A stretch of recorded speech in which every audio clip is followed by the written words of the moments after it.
ஓம் சாந்தி. ராஜயோக தியானத்தின் அட்வான்ஸ் கோர்ஸில் தற்போது லக்ஷ்மி நாராயணன் சித்திரத்தின் வகுப்பு. ராஜயோக தியானத்தை பயில்வதன் மூலம் நாம் அடையும் லட்சியமே இந்த லக்ஷ்மி நாராயணன் சித்திரத்தில் காட்டப்பட்டுள்ளது. மனிதனிலிருந்து தேவதை ஆகுவது, அதாவது ஆண்கள் நரனிலிருந்து நாராயணனாகவும் பெண்கள் நாரியிலிருந்து லக்ஷ்மியாகவும் மாறி நிரந்தர மகிழ்ச்சி, அமைதி, தூய்மை நிறைந்த வாழ்க்கை வாழ உதவுவதே ராஜயோக தியானமாகும். மனிதனும் தெய்வமாகலாம் என்ற ஒரு பாடல் கூட இருக்கிறது. பிரச்சனைகள் நிறைந்த இன்றைய காலகட்டத்தில் மனிதன் தனது வாழ்க்கையின் உண்மையான நோக்கத்தை அறியவில்லை. அறிவியல் கண்டுபிடிப்புகளின் உதவியுடன் மனிதன் கற்பனைக்கு அப்பாற்பட்ட அளவுக்கு முன்னேற்றமடைந்துள்ள போதும் மனதளவில் திருப்தி என்பதை அடையவில்லை. நவீன கல்வி ஒரு மனிதனை doctor, engineer, lawyer, scientist, politician மற்றும் பிசினஸ் மேனாக மாற்றுகிறது. ஆனால் அது உண்மையான மற்றும் நிரந்தர மகிழ்ச்சி மற்றும் அமைதியை அடைவதற்கோ அனுபவம் செய்வதற்கோ உதவி செய்வது இல்லை. தற்காலிக மகிழ்ச்சி மற்றும் அமைதியை பெற அவசரப்படும் இந்த காலகட்டத்தில் மனிதன் முறையற்ற அல்லது பொருள் சார்ந்த முயற்சிகளை மேற்கொள்கிறான். அதனால் உண்மையான மகிழ்ச்சி மற்றும் அமைதியை நிரந்தரமாக அடைவது இல்லை. கடவுளின் ஞானத்தை கேட்டு படித்து அதன் வழியில் குடும்ப வாழ்க்கையை நடத்தும் போதும் ராஜயோகம் பயிற்சி செய்வதன் மூலம் மட்டுமே நாம் உண்மையான மகிழ்ச்சி, அமைதி மற்றும் தூய்மை நிறைந்த வாழ்க்கையை வாழ முடியும். இதனையே இந்த சித்திரத்தில் காட்டப்பட்டுள்ள லக்ஷ்மி நாராயணன் மற்றும் அவர்களின் தெய்வீக படைப்புகள் நமக்கு உணர்த்துகின்றன. இந்த சிருஷ்டியின் படைப்பாளரான பரம தந்தை ஜோதிர்பிந்து சிவன் மற்றும் அவரது நுட்பமான உன்னதமான படைப்புகளான பிரம்மா, விஷ்ணு மற்றும் சங்கர் ஆகியோர் படத்தில் மேலே காட்டப்பட்டுள்ளனர். ஏற்கனவே திருமூர்த்தி வகுப்பில் குறிப்பிட்டுள்ளபடி இந்த 3 ஆளுமைகளும் பரம தந்தை பரமாத்மாவின் 3 தெய்வீக பணிகளில் கருவிகளாக மாறுகிறார்கள். அதாவது சொர்க்கத்தை நிறுவுதல், அதன் பராமரிப்பு மற்றும் பழைய உலகின் விநாசம். அதே சமயம் திருமூர்த்தி சித்திரத்திற்கு கீழே சங்கம யுகத்தில் லக்ஷ்மி நாராயணன் வடிவில் வழிபட போகும் ஆன்மாக்களும், அதற்கு கீழே சத்யுகத்தில் அவர்களின் தெய்வீக குழந்தைகளாக பிறக்கும் ஸ்ரீ ராதை மற்றும் ஸ்ரீ கிருஷ்ணரும் காண்பிக்கப்படுகிறார்கள். படத்தின் தலைப்பு சொர்க்கத்தை படைப்பவர்கள் மற்றும் அவர்களது படைப்பு என்பதாகும். சொர்க்கத்தை படைப்பவர்கள் என்பது சிவனை அல்ல, லக்ஷ்மி நாராயணனை குறிக்கிறது. ஏனென்றால் சங்கம யுகத்தில் ஜோதிஸ்வரூப ஒளிப்புள்ளியான சிவனிடமிருந்து ஞானத்தின் குப்தமான பரம்பரை மட்டுமே உருவாக்கப்படுகிறது. சங்கம யுகத்தில் பரம தந்தை பரமாத்மாவின் ஞானத்தை மிக அதிகமாக உள்வாங்கி தங்களது வாழ்க்கையில் தாரணை செய்யும் 2 மிக உயர்ந்த ஆத்மாக்கள் ஸ்ரீ லக்ஷ்மி மற்றும் ஸ்ரீ நாராயணர் வடிவில் வெளிப்படுகிறார்கள். இந்த பழைய கலியுக உலகின் அழிவுக்கு பிறகு சத்தியுகம் எனும் பொற்காலம் ஆரம்பமாகும் போது சங்கமயுக லக்ஷ்மி நாராயணருக்கு தாதா லேக்ராஜ் பிரம்மா மற்றும் ஓம் ராதை சரஸ்வதி ஆகியோரின் ஆன்மாக்கள் முறையே ஸ்ரீ கிருஷ்ணர் மற்றும் ஸ்ரீ ராதை என அவர்களுக்கு குழந்தைகளாக பிறக்கின்றனர். படத்தின் நடுப்பகுதியில் தெய்வீக ஸ்வராஜ்யம் உங்களின் ஈஸ்வரிய பிறப்புரிமை என்று எழுதப்பட்டுள்ளது. இதன் பொருள் உலகத்தின் தாயும் தந்தையும் சங்கமயுகத்தில் பரம தந்தை சிவனால் வழங்கப்பட்ட ஞானத்தை உள்வாங்கி ஆண் நாராயணனாகவும் பெண் லக்ஷ்மியாகவும் மாறுவது போல ஒவ்வொரு மனிதனும் இந்த ஞானத்தை புரிந்து தெரிந்து அதனை தாரணை செய்வதன் மூலம் இந்த பிறவியிலேயே தேவதையாக முடியும். இதையே கீதையிலும் 5வது அத்தியாயத்தில் 5வது ஸ்லோகனாக யத் சாங்கைஹி பிராப்யதே ஸ்தானம் தத் யோகைஹி அபிகம்யதே ஏகம் சாங்கியம் சயோகம் ச யஹ் பஷ்யதி ச பஷ்யதி. அதாவது சாங்கியத்தின் மூலமாக கிடைக்கும் பதவிதான் லக்ஷ்மி நாராயணனின் பதவி. கர்மம் செய்து கொண்டே ஒரு பாபாவின் நினைவில் கர்மத்துடனே யோகம் மூலமாக பரமசிரேஷ்டமான விஷ்ணுவின் பதமும் பிராப்தியாகிறது.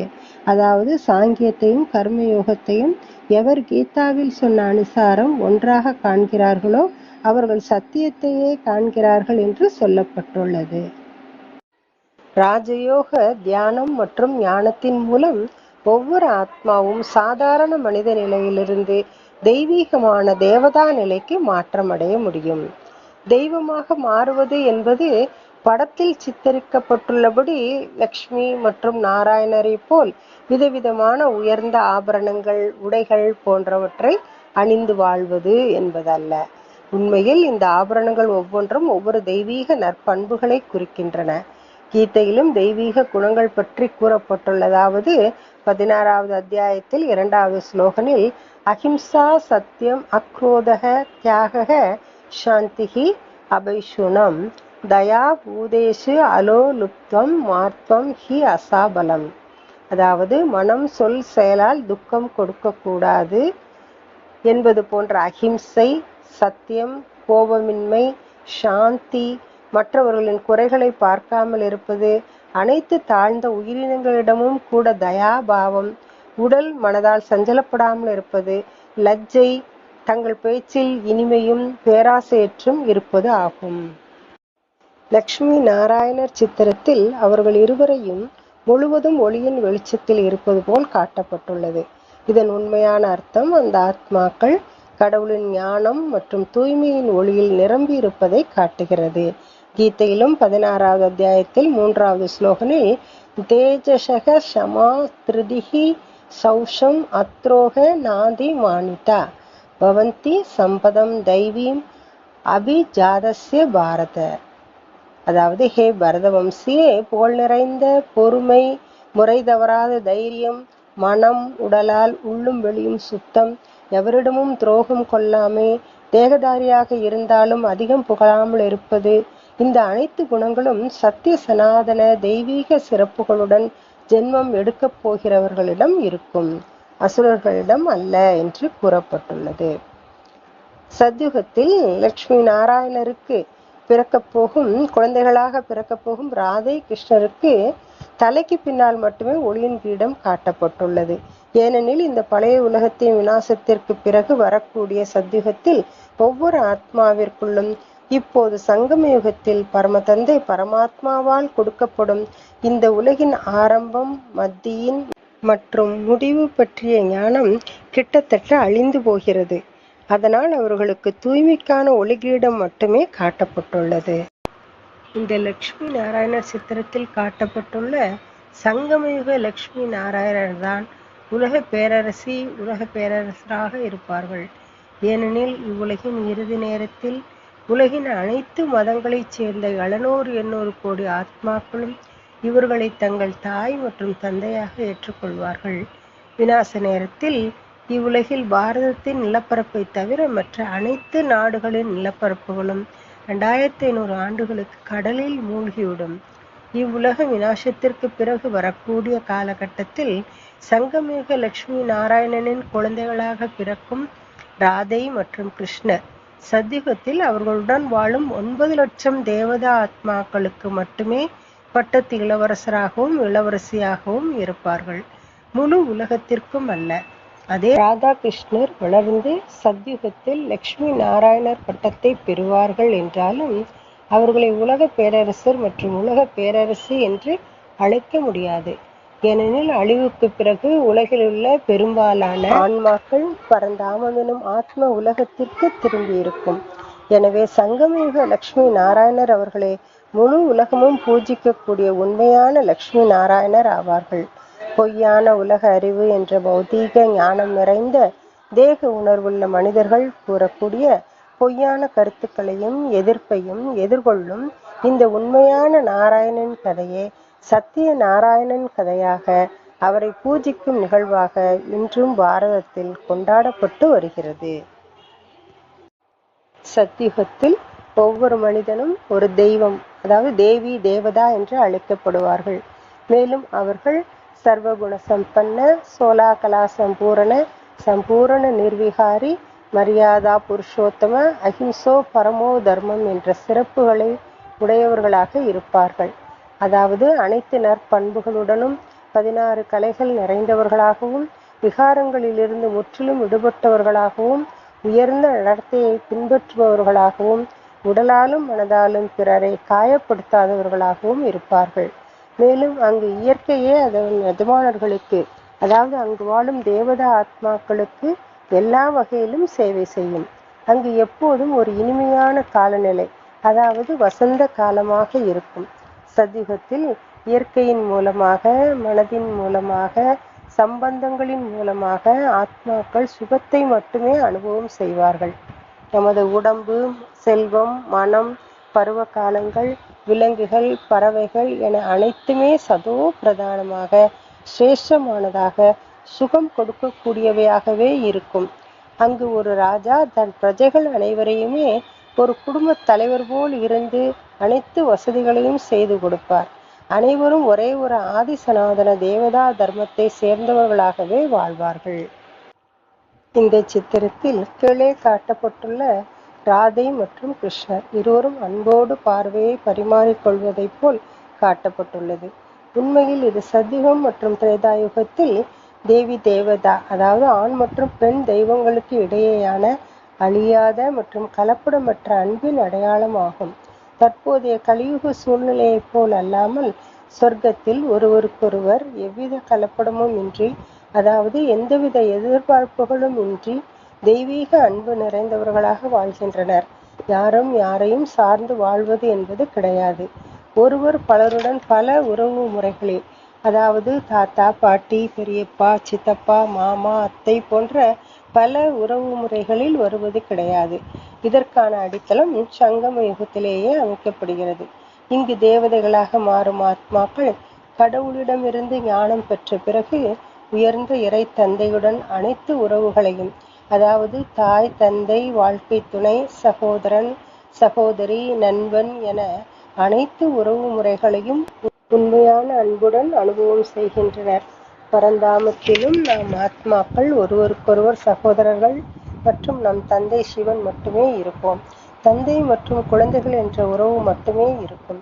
அதேபோல் சத்யுகத்திலும் பெற்றோர் குழந்தைகள் என்ற உறவு மட்டும்தான் இருக்கும்.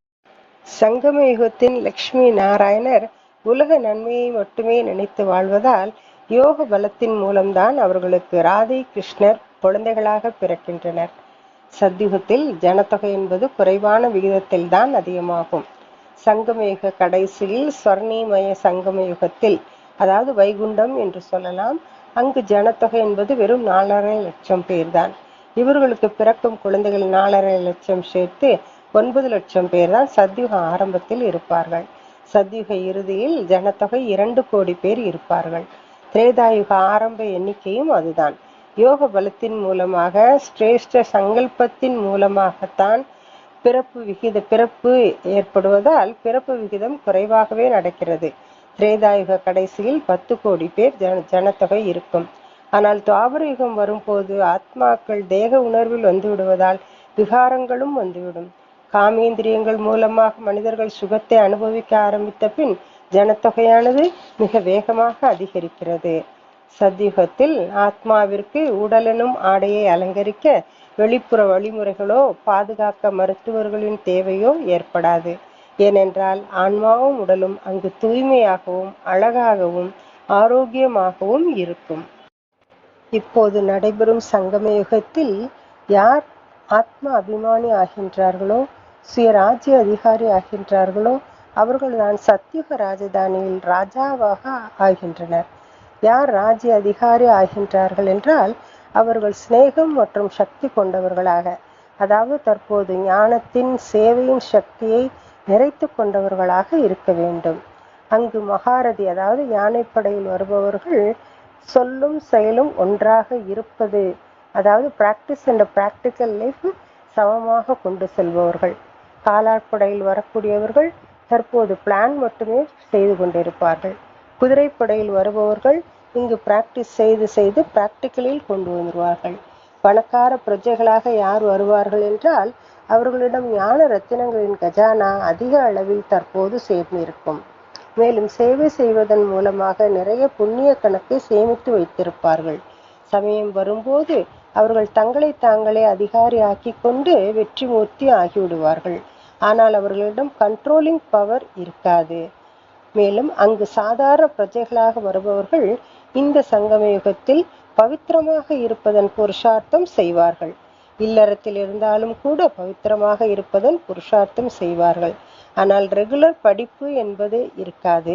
சேவையிலும் அதிகம் ஈடுபடாதவர்களாக இருப்பார்கள்.